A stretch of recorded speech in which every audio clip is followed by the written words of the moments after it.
ঢাকাই চলচ্চিত্রের আলোচিত দুই চিত্রনায়িকা পরিমণি ও শবনম বুবলী। দুজনই সোশ্যাল মিডিয়াতে বেশ সক্রিয়, সেখানে প্রায় ক্যারিয়ার ও ব্যক্তিগত বিষয় নিয়ে কথা বলে থাকেন তারা। আর এই জনপ্রিয় দুই অভিনেত্রীর মধ্যে নেতিবাচক মনোভাব অনেকেরই জানা আছে। কদিন আগেও দুজনের সামাজিক মাধ্যমের ঝগড়া নিয়ে ঝড় উঠেছিল নেট দুনিয়ায়।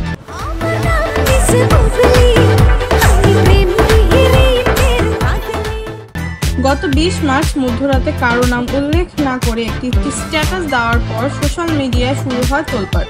মূলত চিত্রনায়িকা শবনম বুবলীকে ইঙ্গিত করে পোস্ট করেন পরিমণি।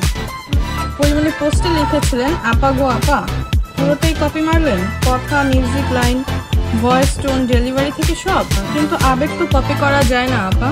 বুবলীও পাল্টা জবাবে লিখেছিলেন, পাশের দেশের টলিউড বা বলিউড ইন্ডাস্ট্রিতে লাস্ট কয়েক বছর মিল থাকছে অধিকাংশ বিয়েতে, যেখানে বিয়ের ড্রেসের কালার, অ্যারেঞ্জমেন্ট, বর কনের থেকে আসা শুরু করে অনেক প্রেজেন্টেশনই মিল থাকছে। পৃথিবীতে অনেক সিনেমা আছে যার গল্প অন্য গল্পের সাথেই মিলে যায়। 21শে মার্চ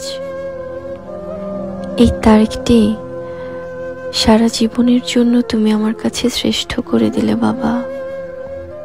আমার বাপজান, আমার লক্ষ্মী বাপজান। প্রসঙ্গত, গত 21 মার্চ ছেলে শেহজাদ খান বীরের জন্মদিন উপলক্ষে সোশ্যাল মিডিয়াতে একটি আবেগী ভিডিও প্রকাশ করেন মা শবনম বুবলী। প্রায় 5 মিনিটের ভিডিওতে ছেলেকে বিভিন্ন আবেগঘন বার্তা দিতে দেখা গেছে ঢালিউড সুপারস্টারের দ্বিতীয় স্ত্রীকে। সেটি প্রকাশের পর নেটিজেনরা ধারণা করছেন পরিমণি এর আগে তার ছেলে রাজ্যকে নিয়ে এইভাবে ভিডিও বার্তায় শুভেচ্ছা জানিয়েছিল।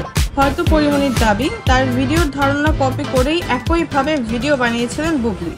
আমার বাজান, বড় হয়ে যখন তুমি এটা দেখবে তখন বুঝবে গলায় আটকে থাকা কান্না গিলে গিলে মা তোমাকে বলেছিল, এই সেই আনন্দের দিন যেদিন তুমি আমার বুকে এলে।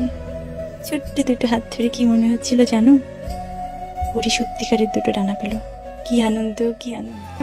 তবে জানেন কি, এই পরিমণি এক সময় ছিলেন বুবলীর ভক্ত। 8 বছর আগে বুবলীর হাসি ও চোখ দেখে মুগ্ধ ছিলেন তিনি। হিমালয় শিখর তুমি আমার, আনন্দ তোমায় ছোঁয়াতে। মেঘের নৌকা তুমি, তোমায় ভাসাবো আকাশে। সাগরের শঙ্খ তুমি, তোমায় বাজাবো বাতাসে। সংবাদ মাধ্যম অনুযায়ী নিজের ফেসবুকে বুবলীর প্রশংসা করে একটি পোস্টও দিয়েছিলেন পরিমণি। যদিও সেটা 8 বছর আগের ঘটনা, কিন্তু এই 8 বছরে অনেক কিছু পরিবর্তন হয়ে গেছে। বুবলীর প্রতি পরিমণির সেই মুগ্ধতাও কেটে গেছে, কিন্তু পরিমণির ফেসবুকে থেকে গেছে সেই পোস্টটি। সব তারা আছে দিনের গভীরে, বুকের মাঝে মঞ্জে খারে রাখবো তোকে শেখা।